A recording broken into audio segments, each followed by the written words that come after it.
Buenas tardes amigos de Cultura Peruana. Como ya es habitual, nos encontramos aquí para entrevistar a un personaje de la vida pública de nuestro país. En este caso tenemos al doctor Pierre Foy, quien elaboró el primer tratado de derecho ambiental en el Perú y también inauguró la primera cátedra de Derecho Ambiental de la Pontificia Universidad Católica del Perú. Además, él ha sido impulsor del derecho en protección animal. Sin más, le damos la bienvenida a Pierre. Pierre, ¿cómo estás? Después de mucho tiempo nos volvemos a ver. Hola Daniel, mucho gusto y felicitaciones por el programa. A tus órdenes. Ya, gracias, Pierre. Bueno, el derecho ambiental es muy amplio y yo lo conocí básicamente por las conversaciones que tenía Mm. contigo hace mucho tiempo. Y quería preguntarte, ¿no? ¿Cuál es la problemática ambiental en el Perú? Ya, gracias. Sí, es un tema bastante amplio. El derecho ambiental es una disciplina jurídica que procura pues responder a los problemas ambientales, ¿no? De una u otra forma. A veces puede responder de mala forma y empeora las cosas.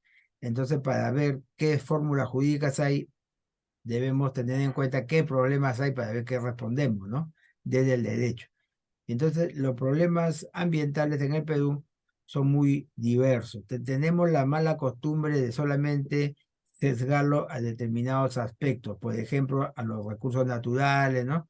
A la depredación, la extracción ilegal o el mal manejo en el marco de ciertas actividades como son, por ejemplo, las mineras o las extractivas, ¿no? Se ha puesto muy en boga eso de lo anti-extractivo, ¿no? Que realmente es un sesgo en negativo de lo que es la actividad minera, forestal, pesquera, etcétera. Entonces, lo primero es ponerse en frío para identificar los problemas sin sesgos ideológicos ni sesgo político. Y en ese sentido, los problemas ambientales tienen que ver con actividades humanas que inciden sobre el ambiente, ¿no?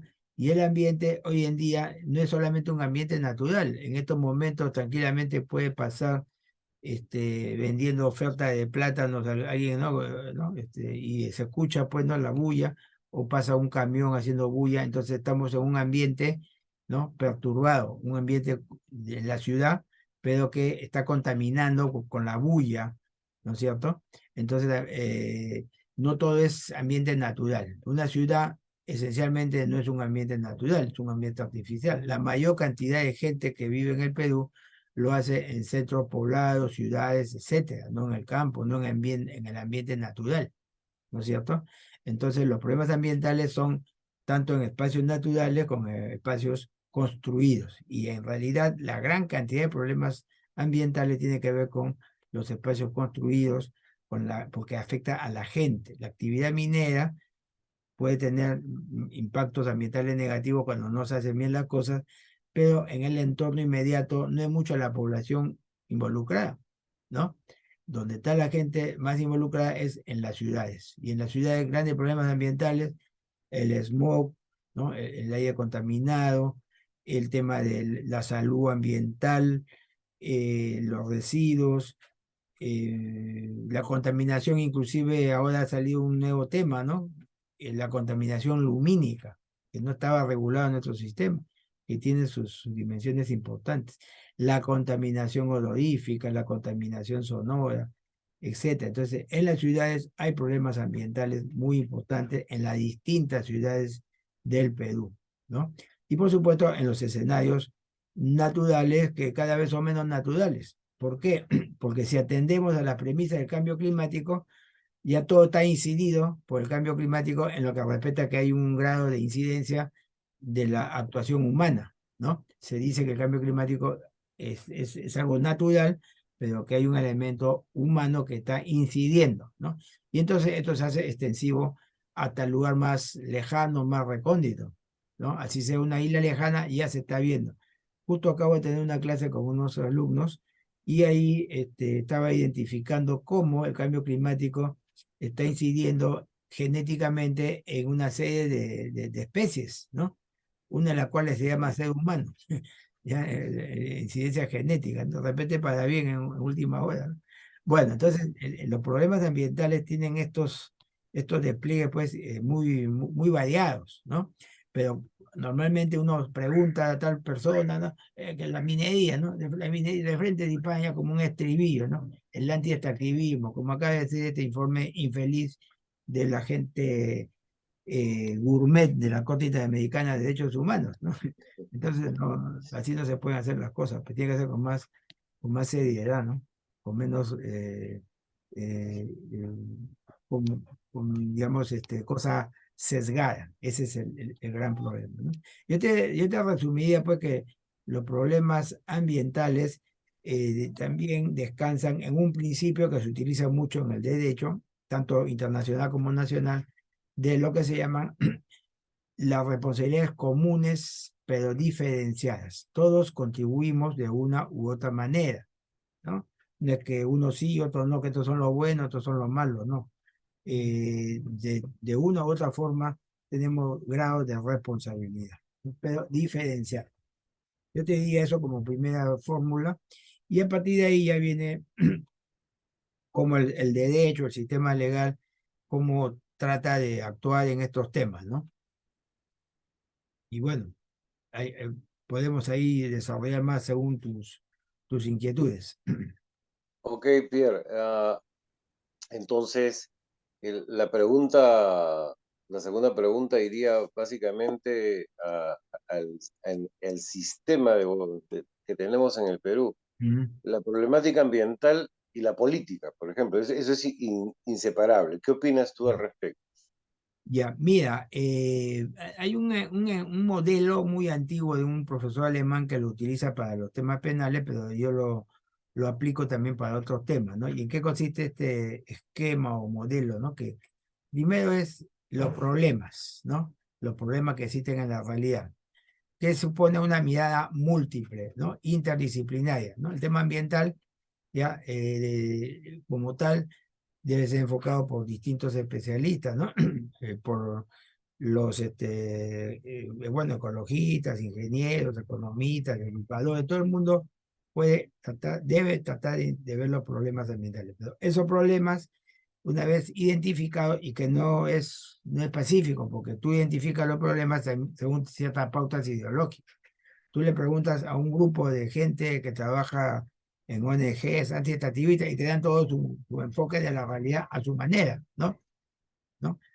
O de la cuestión indígena a su manera, en fin. Entonces, la realidad no es vista solamente de un modo, pero digamos, tratemos de verlo de modo razonable, ¿no? Sin sesgo. Ya, esa es la realidad. Entonces, frente a eso, ¿qué hacer?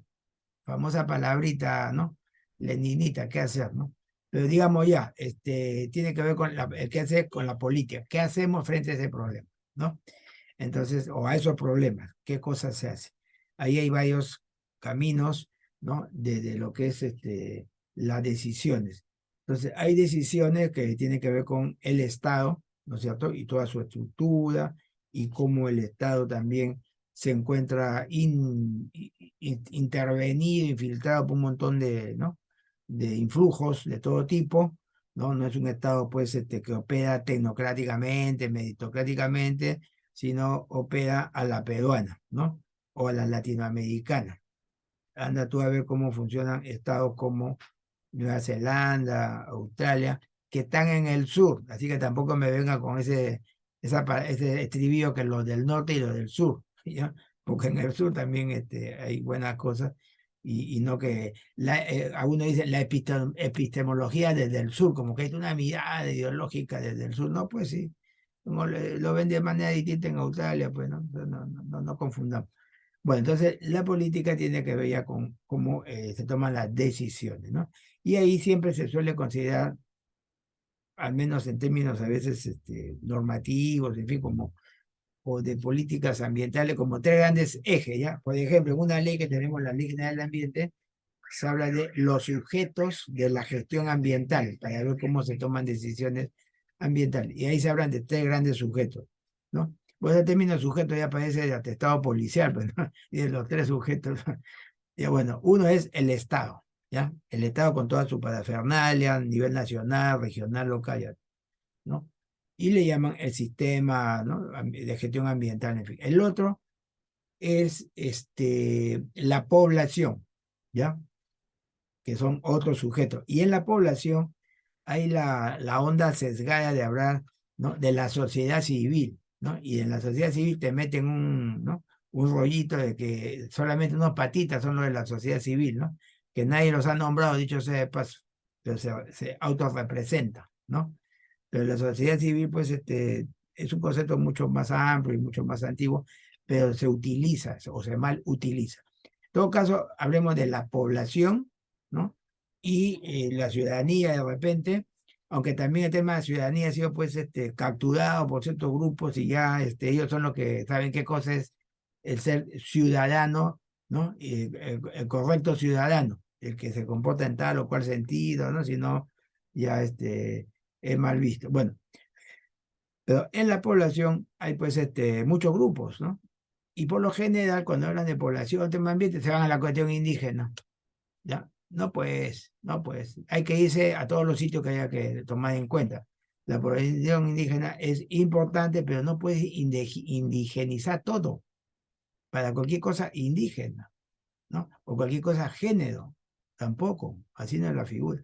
Entonces hablemos ya, la población con sus distintas dinámicas, etcétera, uno de los elementos importantes está referido pues a los pueblos indígenas o los pueblos rurales, que no todos son indígenas, a las poblaciones que están en las ciudades, que es, ¿no?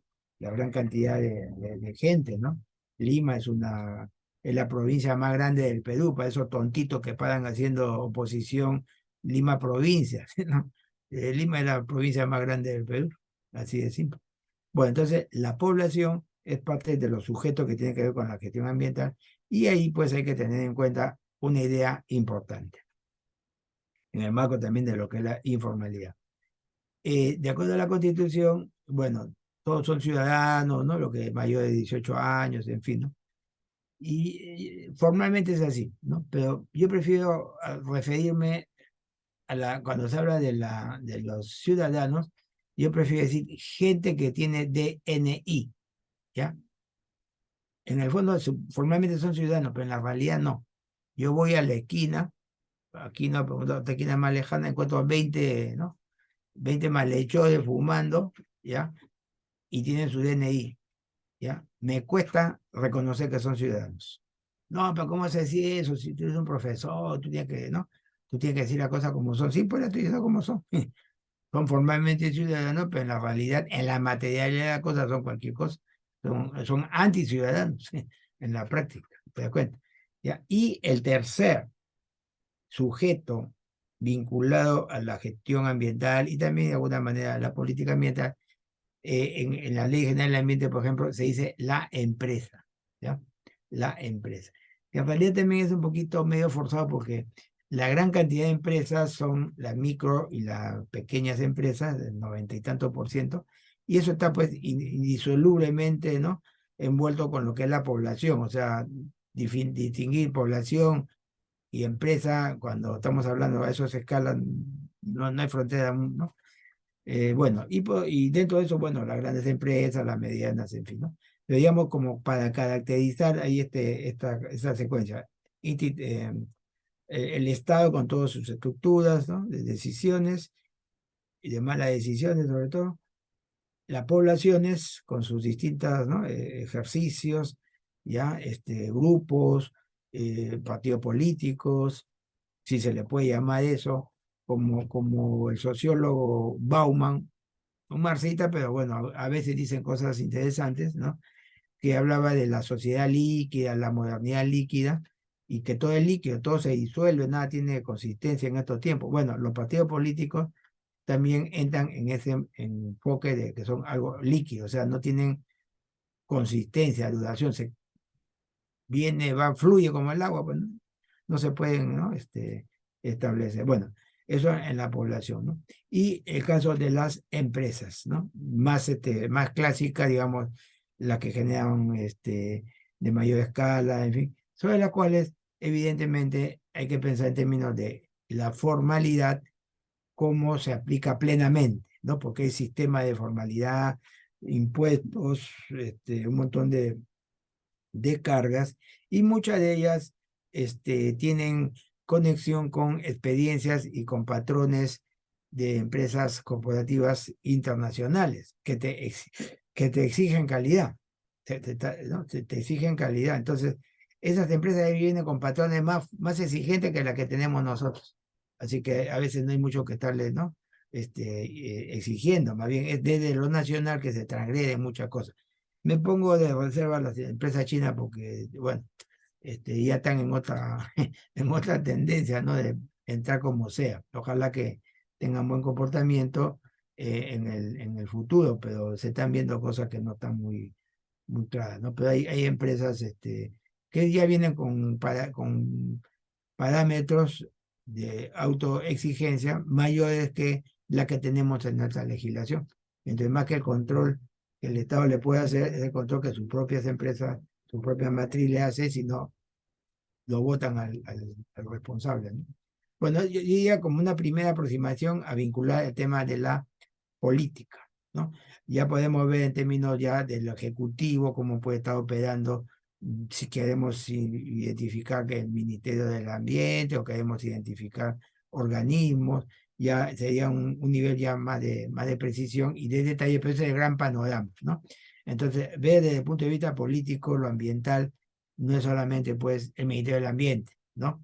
Es los municipios, los gobiernos regionales, todos los ministerios en lo que de temas ambientales le corresponde, todos los organismos en lo que en términos de fiscalización le corresponde, o en términos de dar normas ambientales cada cual en su nivel, ¿no? Y ahí ya podemos también remitirnos ya al legislativo, en las normas que tengan contenido ambiental, al legislativo nacional o al legislativo regional y local, que también son legislativos, ¿no?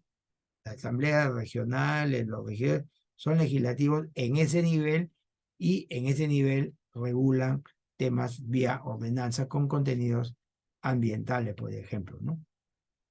Bueno, como gran panorama, para Ok. contextualizar. Ujú, Entonces, se desprende algo muy importante de lo que tú has dicho. Derecho ambiental y ciudadanía. ujú. Ahí tenemos que ver. ¿Qué nos puedes decir al respecto?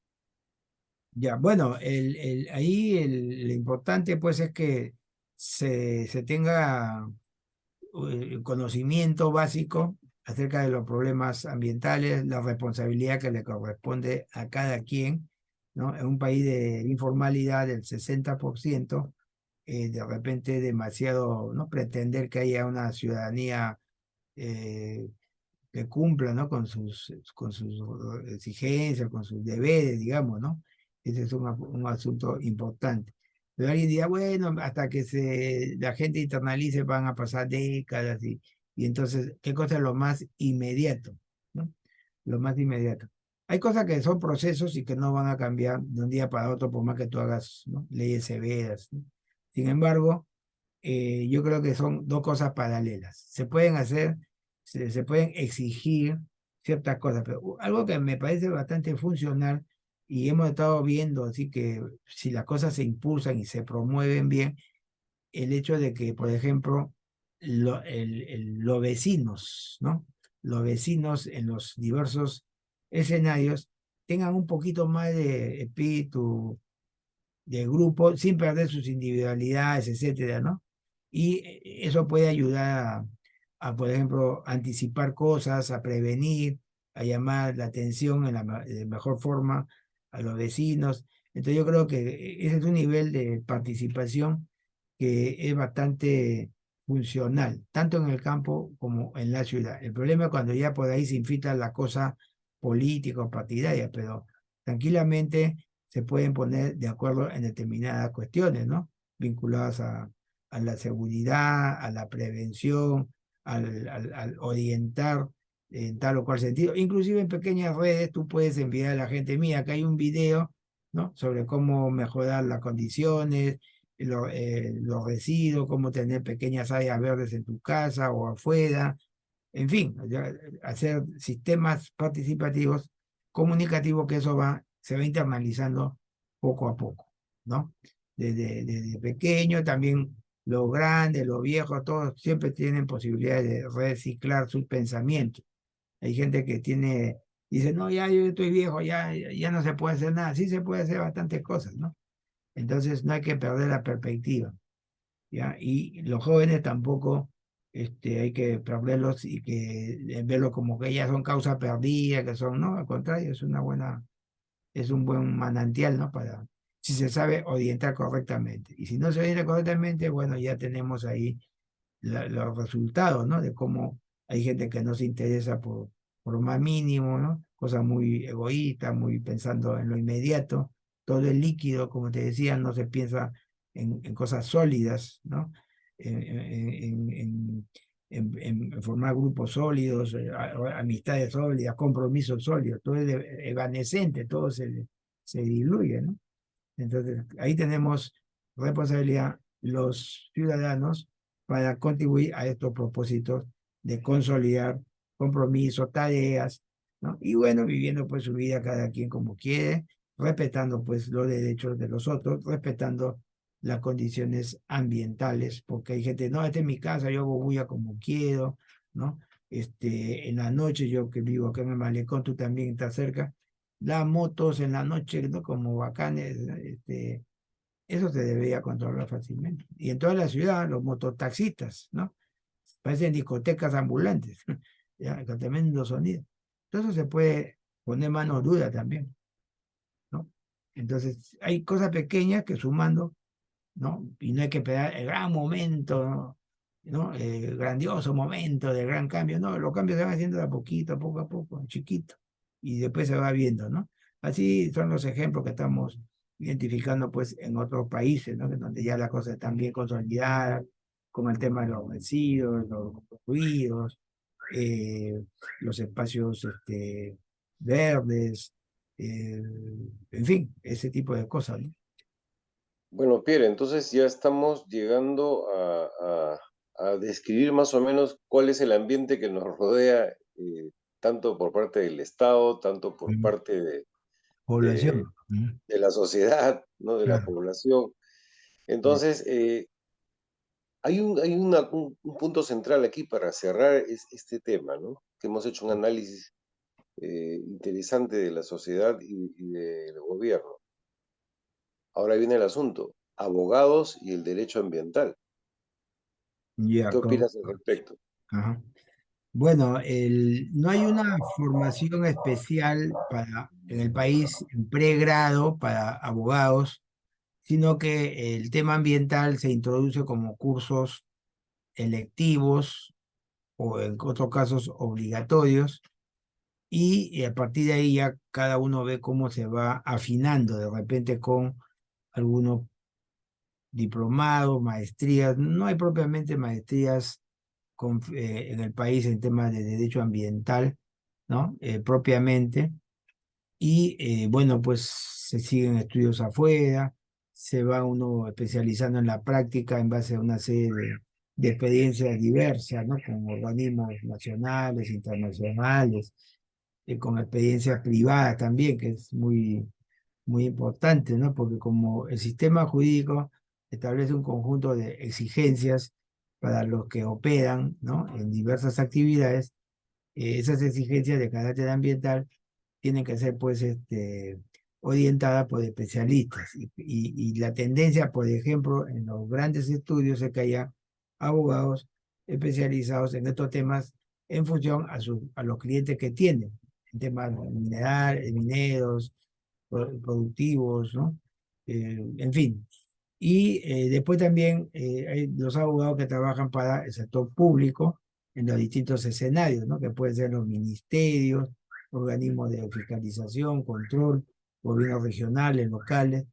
También existen en grupos privados, no necesariamente estudios grandes, sino estudios pequeños, pero que se especializan en el tema, lo que se llaman estudios boutique, ¿no? Boutique, o sea que estrictamente, y le dan servicios a otros estudios que no ven intensamente esos aspectos, entonces van surtiendo, ¿no? Y bueno, también existen los grupos no gubernamentales, que son muy variados, muy diversos, y ahí hay de todo, pues, ¿no? Hay de todo. Prefiero no calificarlo, pero sí hay de todo ahí. Se pueden encontrar muchas tendencias, muchas maneras de querer aplicar y de interpretar lo que es el derecho, el sistema jurídico y el ambiente, ¿no?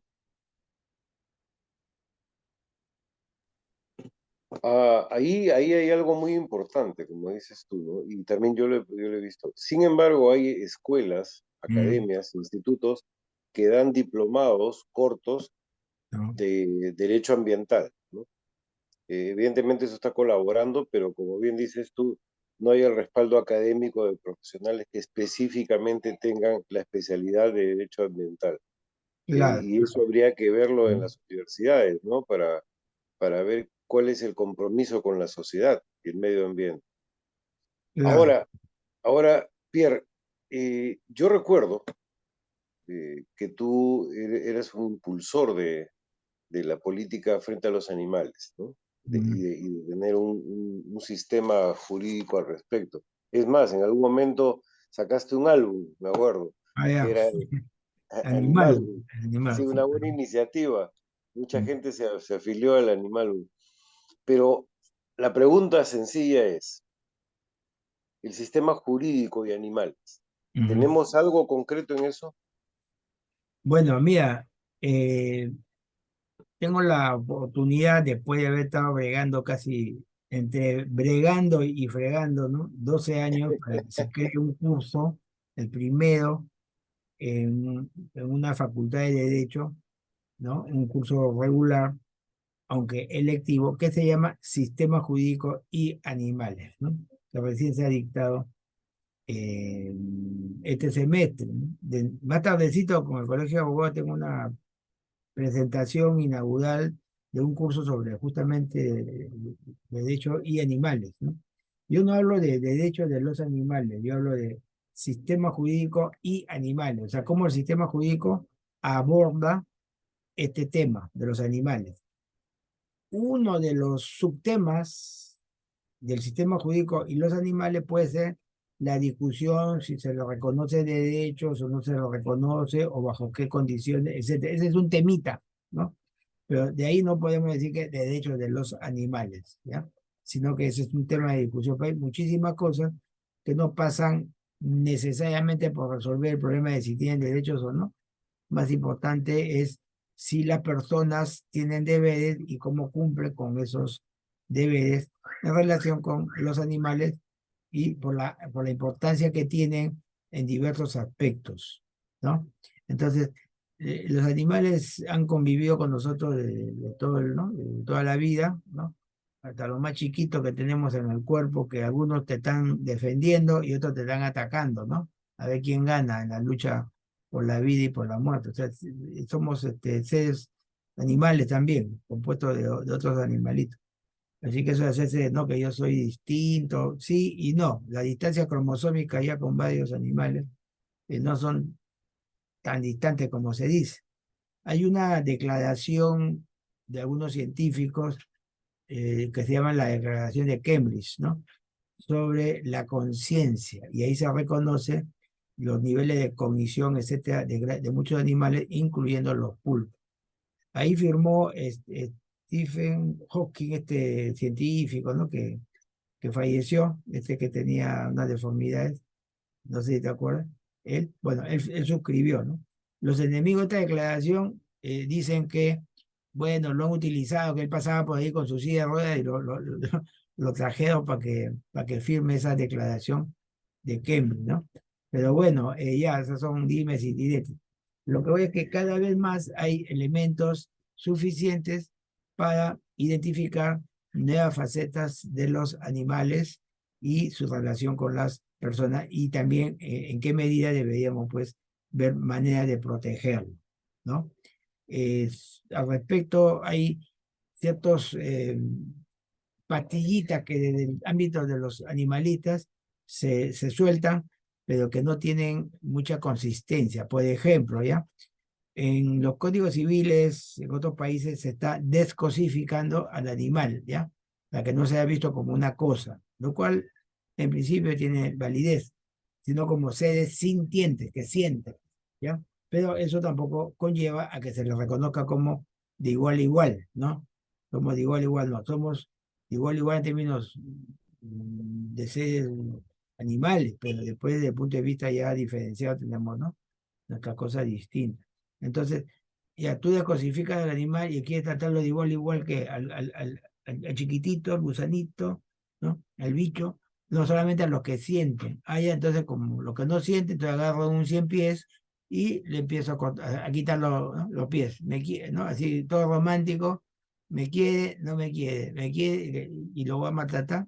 No, pues ya, ¿cómo te vas a meter a ese nivel? Entonces, hay problemas ahí de precisión en los animalitas, muchos de los cuales son veganos, que para comer sus lechugas mueven infinitud de pequeños bichos, de pequeños insectos.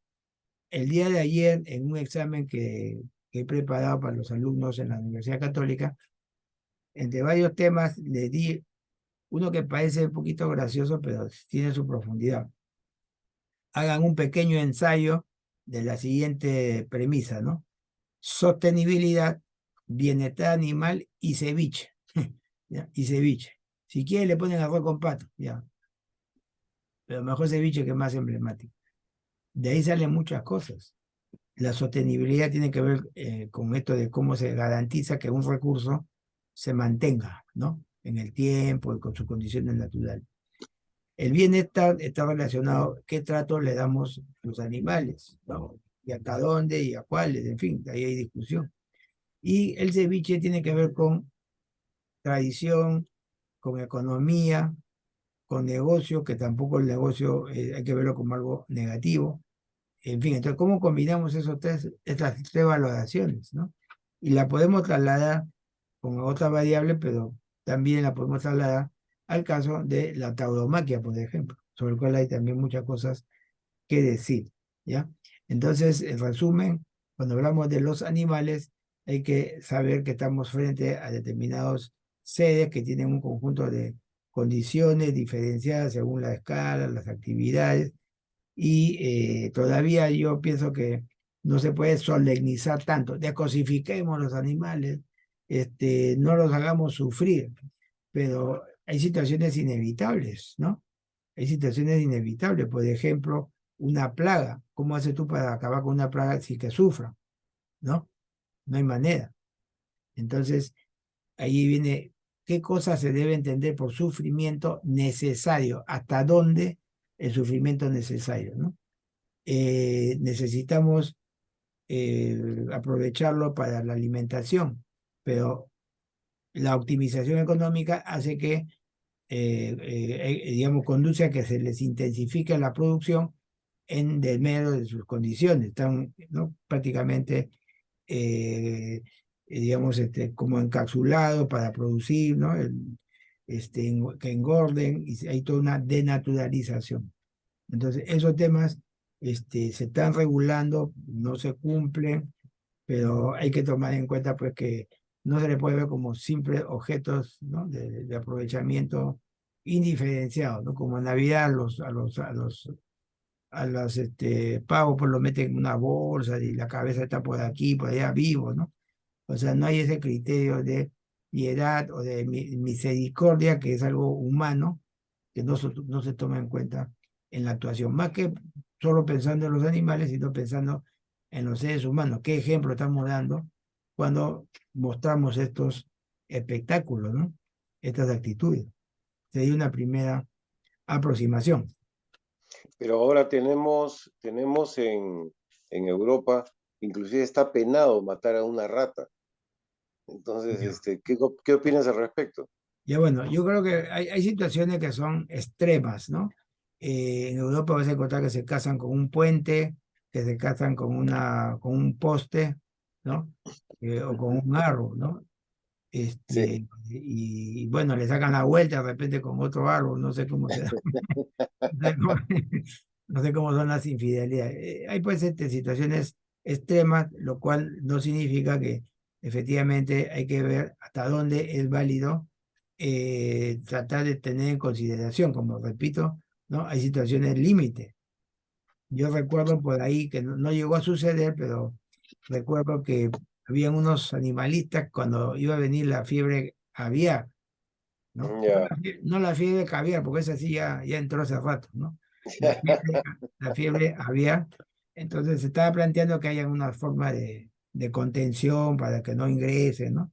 En fin, y había un animalista que decía, no, no pueden chocar con los animales. Oye, ¿qué? O sea, que vengan y que nos contagien, ¿no? O sea, hay situaciones en que inevitablemente habrá que pensar en eso, ¿no? Por ejemplo, en el caso del ceviche, cuando hay en la pesca, hay unos están encima de otros, mueren, tienen dolor, pero parece ser que para las necesidades humanas es un dolor inevitable.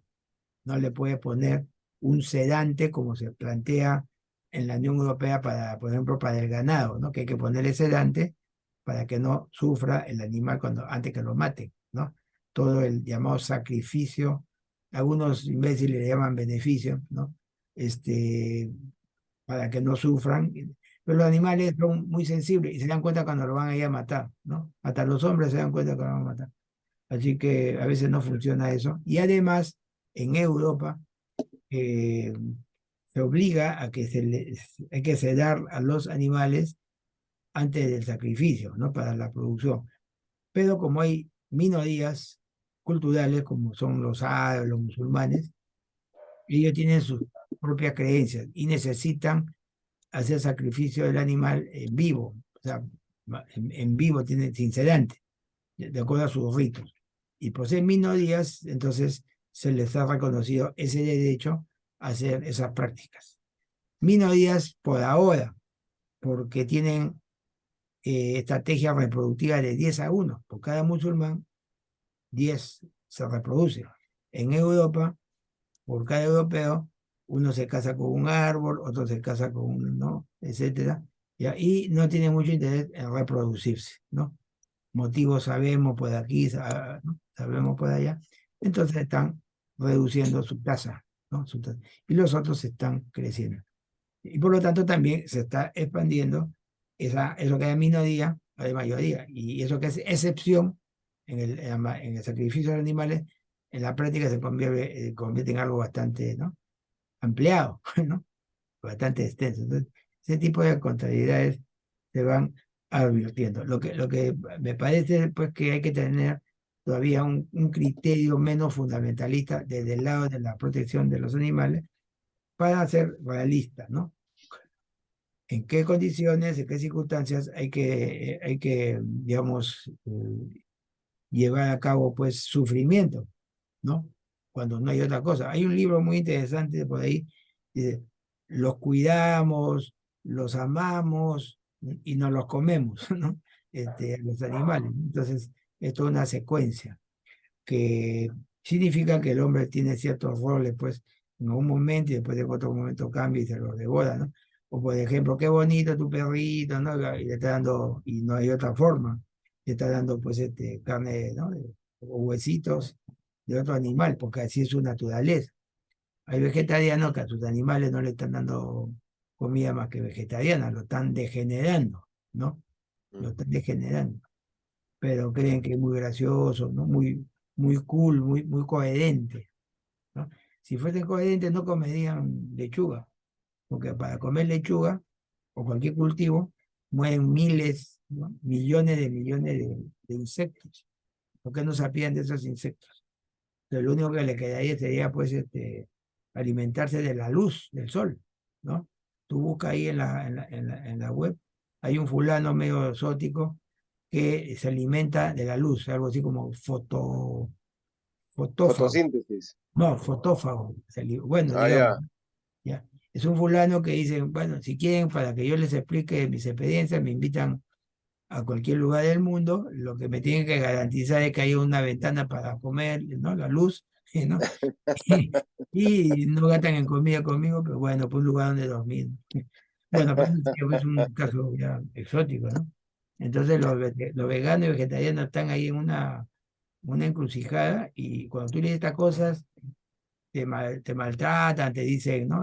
Machista, veganista, anti, ¿no? Anti, no, especista te dicen, ¿no?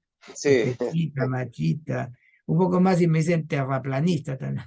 Ya, entonces, ya, hay gente pues, que está bien desaforada, pero está tomando cuerpo en muchas cosas, ¿ah? Y hacen causa y hacen eventos, ¿no? sí, sí, Y tienen sus correctivos ideológicos, eh, tienen sus pequeñas sectas, su ¿no? Y entre ellos se pelean a ver quién es el que es más correcto, muy parecido a la disputa que habían y siguen habiendo entre los grupos los de izquierda, solo que en este caso ya se disfrazan en temas animalísticos, ¿no? La batalla, la lucha ya no es de clases, es de especies o es de sexos, ¿no? O es de, en fin, ¿no? Se transmuta, digamos, esos modelos de oposición a estos casos, ¿no? De la posmodernidad, ¿no? Como parte de lo que se está llamando, pues, la batalla cultural, ¿no? En ese, exacto. en ese contexto, ¿no? Pierre, Mm. te digo tres nombres o tres palabras y deseo Mm. que me las contestes inmediatamente. O sea, hacemos un ping-pong, ¿de acuerdo? A Bueno, ver, ¿qué te sugiere compañía minera? oportunidad y seguridad. ¿Por qué? Ok, Porque, bueno, la gran cantidad de recursos y del PBI viene de ahí, entonces hay que hacerlo oportunamente y con la seguridad del caso, seguridades ambientales, seguridades sociales, seguridades económicas también para las inversiones, ¿no? ok. Mm. Ceviche. Ceviche, bueno, la duda, ¿no? De cómo aplicar bienestar animal, pero bueno, sí es con bastante ají en buena hora, ¿no? Pedro Castillo. El non plus ultra de la imbecilidad, ¿no? No, y estoy siendo generoso, ¿no? Ok, Pierre. Una reflexión final para todos nuestros suscriptores Ya, y correcto. personas que libremente van a ver esto sobre ambiente en el Perú, sobre los derechos ambientales en el Perú. Ya. Yo creo que la primera idea que no hay que dejar de pasar de lado es que nosotros como personas somos seres ecosistémicos. Tú agarras cualquier libro clásico de antropología filosófica donde dice que el hombre es un ser económico, un ser político, un ser simbólico, le llaman pues, homo faber, homo, ¿no? Homo erectus, homosexual también a veces le dicen, ¿no? Bueno, son distintas dimensiones de lo humano, pero se olvidan que también es pues, un hombre ecosistémico, vive en ecosistemas, ¿no? Si tú te quieres ir a la luna, tienes que reproducir el ecosistema, si no, no puedes, ¿no? No puedes vivir sin eso, ¿no? Entonces, esa condición ecosistémica es lo que nos permite vivir en grupo, en sociedad, en individualidad, etcétera. Entonces, atentar contra ello, y esto no es un cliché, simplemente es un dato de la realidad. Si tú estás atentando contra aquello que te permite existir, entonces es un autodestructivo, pues, ¿no? Yo no entiendo cómo, si hay dimensiones de realidad en términos de las consecuencias que pueden haber en un caso pues, nuclear o un extremo climático, quienes salen ganando, lo que hicieron gran negocio. Y qué van a hacer con eso? Se van a ir a sus refugios climáticos, ¿no? Porque todo va a estar afuera, ¿no? Destruido con nubes atómicas, todo. Se meten a sus refugios climáticos a gozar de la vida loca, ¿no? O se van a ir que Claro, a refugios lunáticos, ¿no? Entonces, ¿por qué no anticiparse, evitar y no llegar a eso? Todavía se puede hacer las cosas, ¿no? Entonces, perder esa dimensión ecosistémica uno no se da cuenta hasta cuando ya está pues, ¿no? Al filo, al límite, y ahí recién se da cuenta, ah, caramba, ¿no? Nos debimos haber anticipado, debimos haber ¿no? previsto estas cosas, ¿no?